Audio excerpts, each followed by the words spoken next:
Hello everyone, welcome back to our channel. तो आज हम देखेंगे enantiomers, diastereomers, epimers and anomers. काफ़ी इंपॉर्टेंट टॉपिक है स्टेरियोकेमिस्ट्री से। आप किसी भी कॉम्पिटिटिव एग्जाम के लिए प्रिपरेशन अगर कर रहे हो तो ये वीडियो ज़रूर देखें। ये सारे ही कॉन्सेप्ट हम सिंपल वे में और शॉर्ट टाइम में एक्सप्लेन करने की कोशिश करेंगे। फर्स्ट टॉपिक है एनेंशियोमर्स। डेफिनेशन देख लेते हैं। Enantiomers are the stereoisomers which are non super impossible mirror images to each other. Basically enantiomers stereoisomers होते हैं जो मिरर इमेजेस होते हैं, एक दूसरे के सुपर इम्पोज नहीं होते, मैच नहीं होते, इसीलिए इसे non super impossible mirror images कहा जाता है। इस फिगर में आप देख सकते हैं, सपोज कर लीजिए right hand left hand enantiomers है। अगर आप लेफ्ट हैंड मिरर में देखते हो तो आपको राइट हैंड दिखाई देगा, राइट हैंड देखते हैं तो लेफ्ट हैंड दिखाई देगा। तो ये एक दूसरे के मिरर इमेजेस है। और अगर आप इसे सुपर इम्पोज करते हो तो ये सुपर इम्पोज भी नहीं होंगे, इसीलिए इसे नॉन सुपर इम्पोसिबल कहा जाता है। ये एग्जांपल देखते हैं तो ये एनेंशियोमर्स है, एक दूसरे के मिरर इमेजेस है, लेकिन इनका जो कॉन्फ़िगरेशन है वो डिफरेंट है। इसका एस है तो इसका आर है। तो यहाँ पर आप एक बात ज़रूर याद रखें कि जो कॉन्फ़िगरेशन होता है एनेंशियोमर्स का, ये एग्जैक्टली अपोजिट होता है। और एनेंशियोमर कायरल मॉलिक्यूल होते हैं, ऑप्टिकली एक्टिव मॉलिक्यूल होते हैं। एनेंशियोमर में वन कायरल सेंटर भी हो सकता है, more than one chiral centre भी हो सकता है। ये एग्जांपल देखोगे तो यहाँ पर more than one chiral centre है और ये भी एक दूसरे के मिरर इमेजेस हैं, तो ये भी एनेंशियोमर्स है। और इनका जो कॉन्फ़िगरेशन है वो भी अपोजिट है। यहाँ पर एस आर है तो यहाँ पर आर एस है। अब बात करते हैं फिजिकल प्रॉपर्टीज़ की। जितनी भी फिजिकल प्रॉपर्टीज़ होती है एनेंशियोमर्स की, such as melting point, refractive index, vapour pressure, relative density, ये सब सेम होती है एक्सेप्ट वन प्रॉपर्टी, वो है ऑप्टिकल रोटेशन। तो जो ऑप्टिकल रोटेशन होता है एनेंशियोमर्स का वो डिफरेंट होता है। अब बात करते हैं आईआर एनएमआर स्पेक्ट्रा की। तो जो आईआर एनएमआर स्पेक्ट्रा होता है एनेंशियोमर्स के लिए ये भी सेम होता है। अब देखेंगे केमिकल प्रॉपर्टीज़। तो जो केमिकल प्रॉपर्टीज़ होती है एनेंशियोमर्स की ये भी सेम होती है, लेकिन इसके लिए कुछ कंडीशन है। अगर हम अकायरल रिएजेंट यूज़ करते हैं तब जाके एनेंशियोमर्स की जो प्रॉपर्टी होती है वो सेम होती है, such as rate of reaction. अगर हम कायरल रिएजेंट यूज़ करते हैं तो जो केमिकल प्रॉपर्टीज़ होती है वो डिफरेंट होती है। अब देखते हैं नेक्स्ट टॉपिक।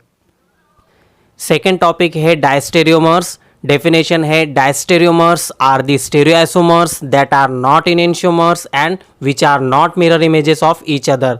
तो जो डायस्टेरियोमर्स होते हैं ये स्टेरियोआइसोमर्स होते हैं, ये एनेंशियोमर्स जैसे बिल्कुल भी नहीं होते और ना ही ये एक दूसरे के मिरर इमेजेस होते हैं। तो ये कंपाउंड देखोगे तो आपको पता चलेगा कि ये दोनों ही कंपाउंड मिरर इमेजेस नहीं है। और इनका जो कॉन्फ़िगरेशन है, कॉन्फ़िगरेशन भी एग्जैक्टली अपोजिट नहीं होता है, जैसे कि हमने एनेंशियोमर्स में डिस्कस किया था। कॉन्फ़िगरेशन यहाँ पर देखोगे तो यहाँ पर एस आर है तो यहाँ पर आर आर है। किसी एक ही कायरल सेंटर पर कॉन्फ़िगरेशन चेंज हो रहा है। सेकेंड इंपॉर्टेंट पॉइंट है डायस्टेरियोमर्स के लिए क्या, जो कायरल सेंटर होता है more than one chiral centre होता है डायस्टेरियोमर्स में। एनेंशियोमर्स में अगर आप देखोगे तो वहाँ वन कायरल सेंटर भी हो सकता है, लेकिन डायस्टेरियोमर्स में ऐसा नहीं होता। डायस्टेरियोमर्स में मोर देन वन ही कायरल सेंटर होता है। थर्ड इंपॉर्टेंट पॉइंट है दे कैन बी कायरल और अकायरल। ये कायरल भी हो सकते हैं, अकायरल भी हो सकते हैं। फोर्थ है geometrical isomers are always diastereomers. तो जैसे कि हमने प्रीवियस वीडियो में डिस्कस किया था कि जो डायस्टेरियोमर्स हैं ऑप्टिकल आइसोमर्स के टाइप है, लेकिन ज्योमेट्रिकल आइसोमर्स जो होते हैं ये भी डायस्टेरियोमर्स ही होते हैं। Diastereomers are different compound with different name. तो ये डिफरेंट कंपाउंड होते हैं और इनके नेम भी डिफरेंट होते हैं। अब बात करते हैं फिजिकल प्रॉपर्टीज़ की। तो जो फिजिकल प्रॉपर्टीज़ होती है डायस्टेरियोमर्स की, such as boiling point, melting point, solubility, ये डिफरेंट होती है, इसीलिए इन्हें सेपरेट करना ईजी होता है बाय क्रिस्टलाइजेशन एंड डिस्टिलेशन। अब देखते हैं केमिकल प्रॉपर्टीज़। तो जो केमिकल प्रॉपर्टीज़ होती है डायस्टेरियोमर्स की ये भी डिफरेंट होती है। कुछ एग्जाम्पल्स हमने यहाँ पर लिए हैं। तो ये पेयर डायस्टेरियोमर्स है। तो जैसे कि हमने डिस्कस किया है कि जो डायस्टेरियोमर्स होते हैं ये एक दूसरे के मिरर इमेजेस नहीं होते और जो कॉन्फ़िगरेशन होता है ये भी अपोजिट नहीं होता। सपोज कर लीजिए अगर यहाँ पर कॉन्फ़िगरेशन एस है तो यहाँ पर एस आर हो सकता है। किसी एक कायरल सेंटर पर जो कॉन्फ़िगरेशन होगा वो चेंज हो जाएगा। ये पेयर देखोगे तो ये भी डायस्टेरियोमर्स है, ये ज्योमेट्रिकल डायस्टेरियोमर्स है, दोनों का जो नेम है वो भी डिफरेंट है। ये पेयर ये भी डायस्टेरियोमर्स है। एक और पॉइंट हमने डिस्कस किया था कि जो डायस्टेरियोमर्स होते हैं ये कायरल भी होते हैं और ये अकायरल भी हो सकते हैं। तो ये जो दोनों ही पेयर है, both pairs are possesses the plane of symmetry, इसीलिए ये दोनों ही पेयर जो है ये अकायरल पेयर है।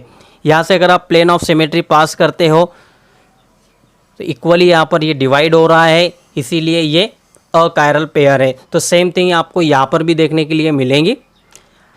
ये चार्ट आप याद रखिए, तो ये चार्ट की हेल्प से आप एनेंशियोमर्स, डायस्टेरियोमर्स इजीली रिकॉग्नाइज कर सकते हो। तो यहाँ पर आप देखोगे आर कॉन्फ़िगरेशन है और यहाँ पर RS कॉन्फ़िगरेशन है। किसी एक कॉन्फ़िगरेशन में चेंज होता है तो हम इसे डायस्टेरियोमर्स कहते हैं। यहाँ पर आप देखोगे तो यहाँ पर RS है और यहाँ पर SR है। जो कॉन्फ़िगरेशन है ये अपोजिट हो गया है, तो ये एनेंशियोमर्स है। यहाँ पर आप देखोगे तो SS और यहाँ पर SR है, किसी एक कॉन्फ़िगरेशन में चेंज हुआ है तो ये डायस्टेरियोमर्स है। यहाँ पर आप देखोगे तो RR SS exactly opposite configuration है तो ये एनेंशियोमर्स है। तो इस वे में आप डायस्टेरियोमर्स, एनेंशियोमर्स रिकॉग्नाइज कर सकते हो। नेक्स्ट टॉपिक है एपीमर्स। शुगर केमिस्ट्री में जो डायस्टेरियोमर्स होते हैं इन्हें स्पेसिफिकली एपीमर्स कहा जाता है। तो एपीमर्स ऐसे डायस्टेरियोमर्स है जहाँ पर मोर देन 2 कायरल सेंटर होते हैं। नॉर्मली जो डायस्टेरियोमर्स होते हैं यहाँ पर 2 कायरल सेंटर भी हो सकते हैं, लेकिन एपीमर्स में मोर देन 2 कायरल सेंटर होते हैं और 1 कायरल सेंटर पर जो स्टेरियोकेमिस्ट्री होता है वो चेंज होता है। और जो एपीमर्स होते हैं ये भी एक दूसरे के मिरर इमेजेस नहीं होते। डेफिनेशन है when 2 diastereomers differ in the stereochemistry at only 1 stereo centre then these are called epimers. तो एपीमर्स ऐसे डायस्टेरियोमर्स है जहाँ पर 1 कायरल सेंटर पर जो स्टेरियोकेमिस्ट्री है ये चेंज होता है। तो एग्जांपल देख सकते हैं हम डी ग्लूकोस, डी मैनोस। यहाँ पर आप अल्फ़ा कार्बन देखोगे तो यहाँ पर दोनों ही मॉलिक्यूल में जो स्टेरियोकेमिस्ट्री है वो चेंज है। तो डेफिनेशन ये भी हो सकता है इसका, epimers are carbohydrate that differ in the location of OH group in 1 location. तो जहाँ पर 1 कार्बन पर जो OH ग्रुप का जो लोकेशन है ये चेंज होगा तो इन्हें ही एपीमर्स कहा जाता है। तो इन दोनों ही मॉलिक्यूल में देखोगे तो यहाँ पर स्टेरियोकेमिस्ट्री चेंज है, बाकी के जो स्टेरियो सेंटर है यहाँ पर जो स्टेरियोकेमिस्ट्री है वो सेम है, एज इट इज़ है। और जहाँ पर स्टेरियोकेमिस्ट्री चेंज है इसे एपीमेरिक कार्बन कहा जाता है। और जो एपीमर्स होते हैं ये इंटर कन्वर्टेबल होते हैं और इसे कहा जाता है एपीमराइजेशन। So basically it is a change in configuration at one stereo center in a compound is called as epimerization. Next topic देखते हैं। लास्ट टॉपिक है एनोमर्स। तो एनोमर्स डायस्टेरियोमर्स होते हैं। शुगर केमिस्ट्री में जो साइक्लिक डायस्टेरियोमर्स होते हैं, साइक्लिक शुगर मॉलिक्यूल्स होते हैं, इन्हें एनोमर्स कहा जाता है। एनोमर्स में भी जो स्टेरियोकेमिस्ट्री होता है वो चेंज होता है 1 स्टेरियो सेंटर पर। डेफिनेशन है these are the diastereomers which are differ in the configuration at C1 are called as anomers. तो एनोमर्स ऐसे डायस्टेरियोमर्स है जहाँ पर कार्बन 1 पर जो कॉन्फ़िगरेशन है, स्टेरियोकेमिस्ट्री है वो चेंज होता है। एग्जाम्पल देख सकते हैं, ये मॉलिक्यूल एपीमर है ग्लूकोज चेन फॉर्म में, तो इसका अगर साइक्लाइजेशन होता है तो 2 डायस्टेरियोमर्स मिलते हैं और दोनों ही डायस्टेरियोमर्स में जो OH ग्रुप का ओरिएंटेशन है वो डिफरेंट है, उसके ऊपर इसका नेमिंग डिपेंड होता है। सपोज कर लीजिए इस मॉलिक्यूल में जो OH ग्रुप है बिलो द प्लेन है तो इसे अल्फा डी ग्लूकोज कहा जाता है, दैट इज़ अल्फा एनोमर। और इस मॉलिक्यूल में जो OH ग्रुप है वो अबो द प्लेन है, इसे बीटा डी ग्लूकोज कहा जाता है, that is a beta anomer. और ये दोनों ही मॉलिक्यूल एनोमर्स है। होप वीडियो आपको अच्छा लगा हो, तो ऐसे ही वीडियो के लिए हमारे चैनल पे बने रहिए। Thank you.